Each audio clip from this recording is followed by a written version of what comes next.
Part 1. Course information. First, you have some time to look at questions 1 to 5.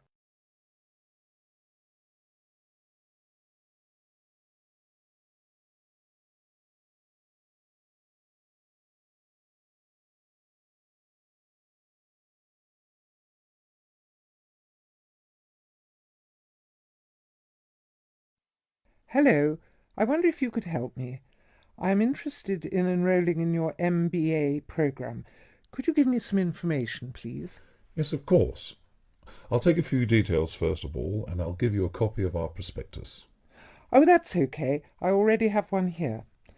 I've been researching the MBA courses in the local area, so I already have lots of course information. That's great.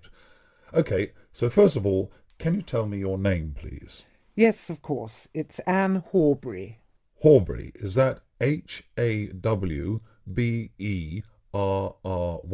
Yes, that's right. Okay, and what's your date of birth, Miss Horbury? The 22nd of May, 1981. That's great.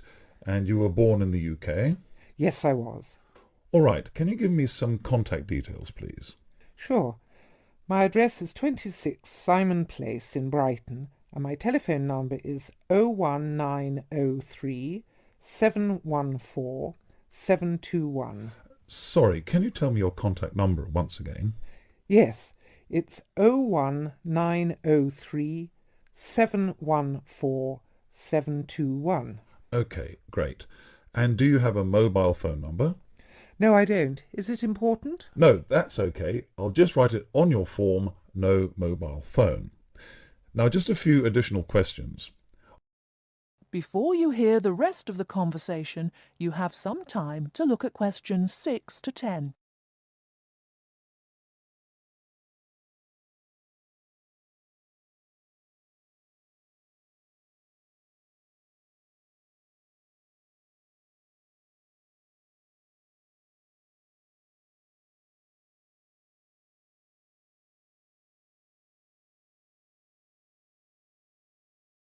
Now listen and answer questions 6 to 10. Are you working or studying anywhere else at the moment? Yes, I'm working for Lloyd Enterprise in the city as a secretary, and I'm also attending a computer course part-time in the evenings. Great. So can you give me some details about your educational background? We need to make sure that your qualifications match the entry requirements. Yes. I completed a business degree a year ago. I've been working since my graduation, but the job market is very competitive these days, so I'd like to do some postgraduate study now.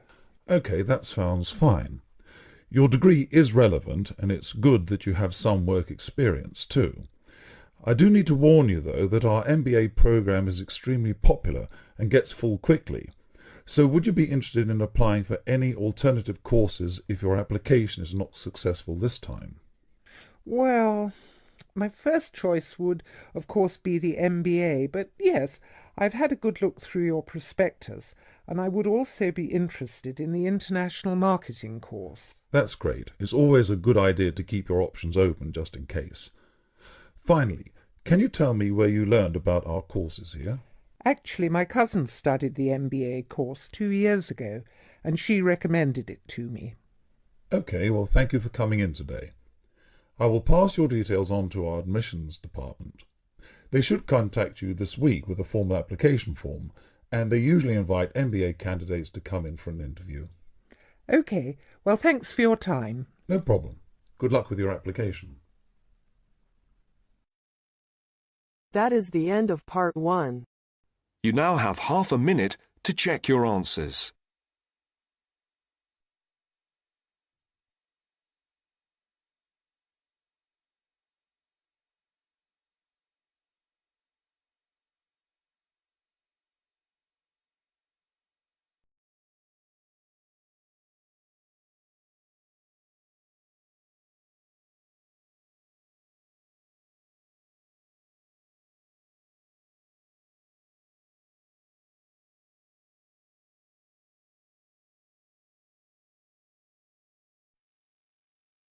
Now turns to Part 2. Part 2. You are going to hear a lecture given by a counselor. First, you have some time to look at questions 11 to 15.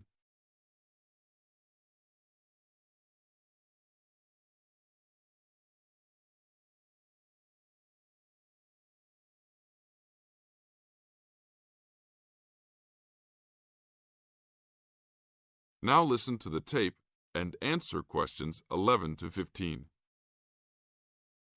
Hi, I am your counselor for this year. Today, we will visit the facilities available to you on our campus. As students, you should take advantage of everything you have available to you. How many of you like sports? Well, I hope most of you do, because our school has great sports facilities. We have an indoor gym with state-of-the-art equipment. First, I want to tell you about our basketball facilities. There are 2 basketball courts. Both are full court and open for student use. We offer basketball leagues that all students are invited to join. Just sign up with a team. Usually there are games on the courts, but during league time, only the teams are allowed to use the courts. The basketball courts are open 24 hours a day. If you want a job, you can be a referee at the games. Next, I want to tell you about the tennis facilities. We have 5 tennis courts available for student use. The tennis courts are open every day, 8 a.m. until 10 in the evening. You should call ahead to reserve a court because they are very popular and can often be booked weeks in advance. There are rackets and balls available for rent at the front desk of the courts. There is an Olympic-sized swimming pool that is open for students and the general public. There are also showers and locker rooms available. The swimming pool is open every day, 9 a.m. until 7 in the evening. There are openings for the position of lifeguards, so if you are looking for a job in the sun, this might be good for you. Now look at questions 16 to 20.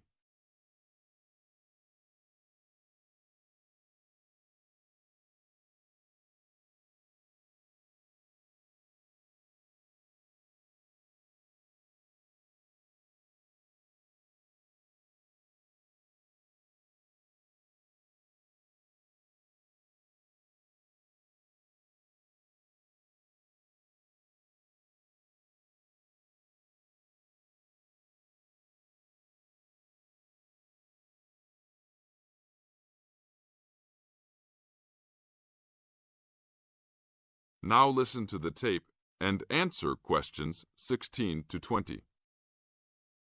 There are also 2 weight rooms and a gymnastics room. The weight rooms have all the standard equipment available. Please check with the gym to see the open hours because they vary from time to time. The gymnastics room is usually not open for individual users because there are almost always classes held in the room. However, if you are interested, you may sign up for gymnastics classes. Plus, if you like martial arts and boxing, we offer classes for everyone, from beginners to advanced students. Please check the schedule for availability. There is everything available, from Chinese wushu to Brazilian wrestling. I will talk for a brief moment about our library system. Our campus has 3 libraries available to undergraduate students, 1 additional graduate library and 1 faculty library. The libraries are open daily until midnight except for during testing periods, when the libraries will be open 24 hours. Please look on a map to see where the libraries are located. All students with a valid ID can check out books, with a maximum of 10 books at a time. Books can be checked out for a 2-week period and then renewed for 1 month maximum. After that, there is a $1 fine per week that the book is overdue. I will repeat that. There is a hefty $1 fine per week. So it is a good idea to return books on time. If you lose a book, then you will have to repay the library for it, plus a fine. If you damage a book, most likely you will have to repay the value of the book. So please, enjoy the library facilities, but take care of the school's belongings. The library is also equipped with 200 computers for student use. They are all internet ready and available for use. You must sign up at the library for 1-hour time slots. You may sign up for up to 3 consecutive slots at a time. No one can use the computers without first signing in at the library. That is it for now. Thank you for your attention. That is the end of part 2. You now have half a minute to check your answers.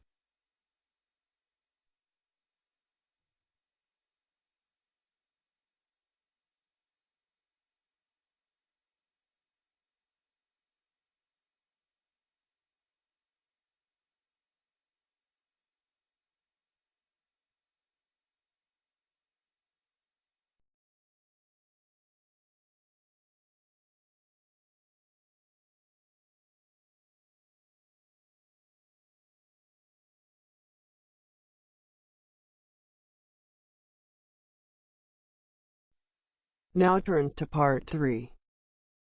Part 3.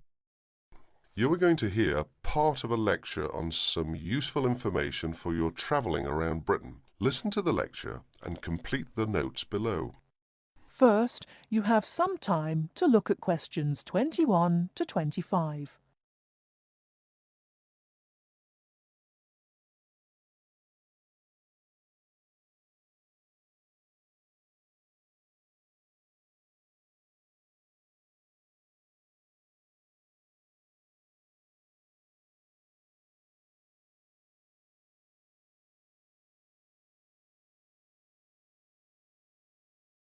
Now listen carefully and answer questions 21 to 25. Good afternoon and welcome to the session on Britain. This afternoon I would like to provide some useful information for you about travelling around Britain. Britain has over 700 tourist information centres. You will find them at major ports, airports, stations, historic landmarks and towns, and holiday centres. So just look out for this sign that says Tourist Information. The staff will be able to answer your holiday queries, as well as provide essential maps, guides and brochures. Tourist information centres at major ports and airports in London and addresses of British Tourist Authority European offices are all listed on the Tourist Information Centres. Now, let's talk about the telephone in Britain. You know, Britain is well supplied with public telephones. Street kiosks take lop coins. In city centres, mainline railway stations, airports and central London underground stations, payphones and card phones are in operation. For the latter, small plastic phone cards are used, and these come in 10, 20, 40, 100 and 200 units and can be bought at post offices, news kiosks, station bars and shops where the green and white card phone sign is displayed. Before you hear the rest of the talk, you have some time to look at questions 26 to 30.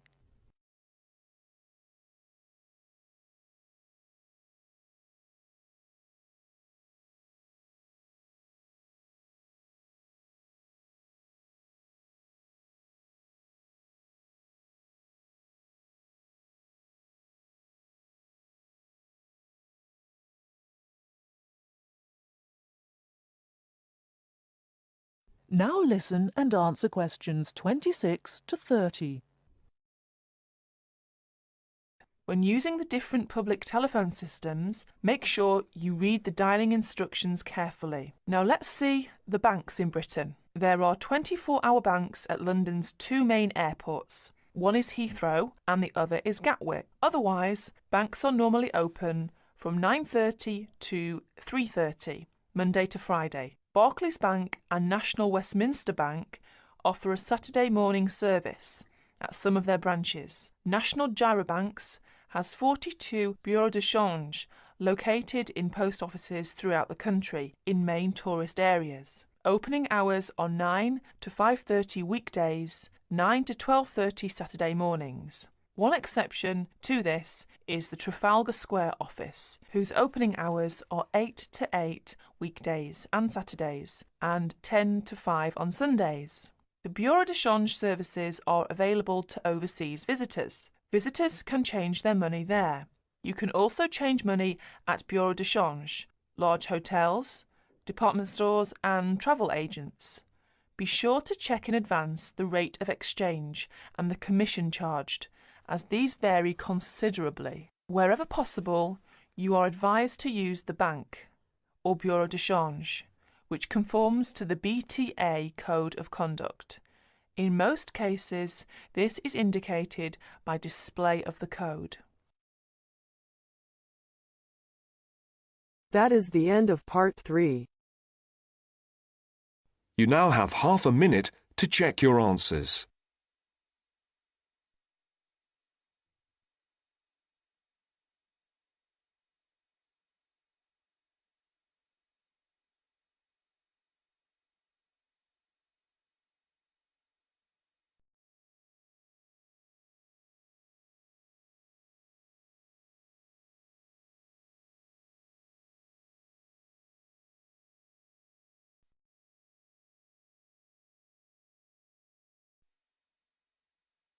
Now turns to part 4. Part 4. You are going to hear a conversation about using recorded delivery and registered post. First, you have some time to look at questions 31 to 40.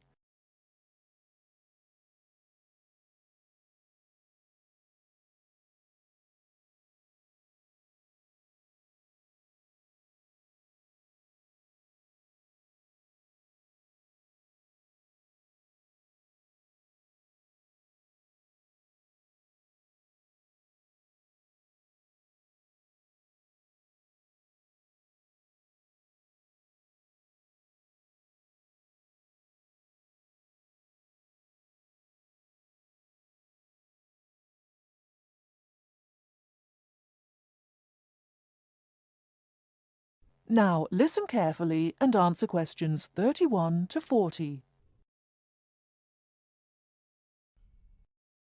Tom, where are you going? To the post office. I'm going to send some packets to Leeds. Do you know the best way to send them? Well, if your need is for a record of posting and delivery rather than compensation for loss, recorded delivery is particularly suitable for sending documents and papers of little or no monetary value. Well, what can we send for recorded delivery? All kinds of inland postal packets except parcels, airway and railway letters and parcels. The service does not apply to mail for the Irish Republic. I see. How do I post them? You should get a certificate of posting form from the container in the post office and follow the instructions shown on the reverse. The certificate will be your record of posting. Can I send anything in the post? No, you can't. You must not send banknotes, currency notes, and some valuable things because there is no special handling in the post. Recorded delivery mail is carried with the ordinary unregistered post, and there is no special security treatment. How do we use recorded delivery? Well, when your letter or packet is delivered, it is signed for by the recipient and a record is kept by the post office.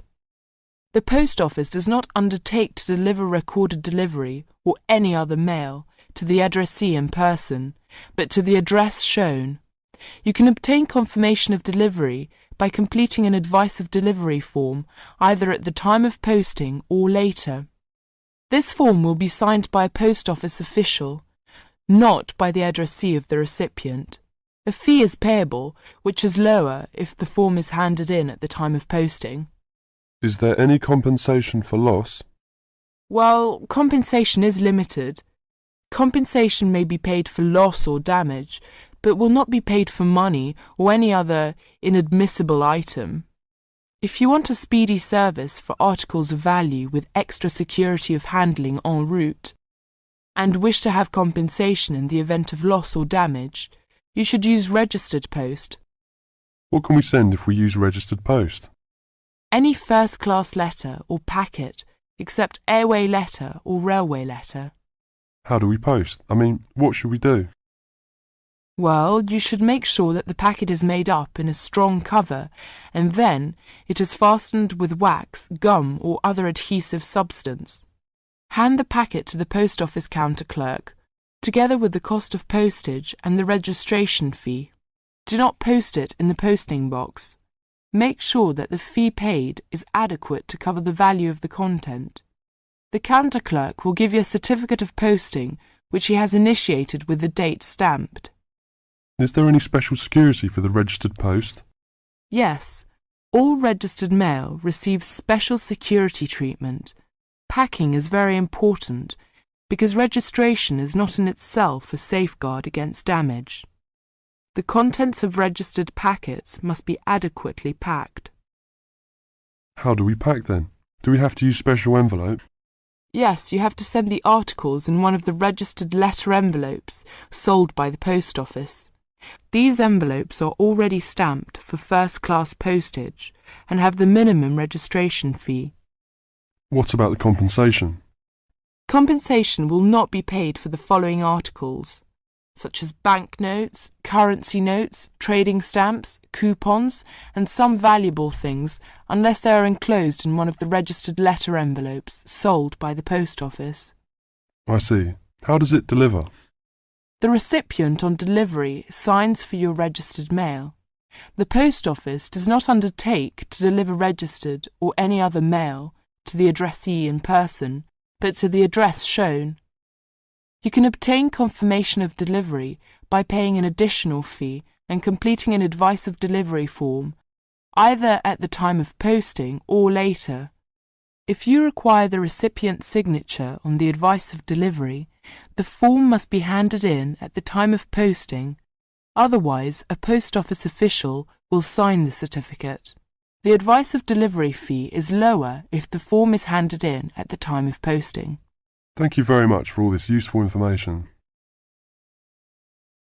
That is the end of part 4.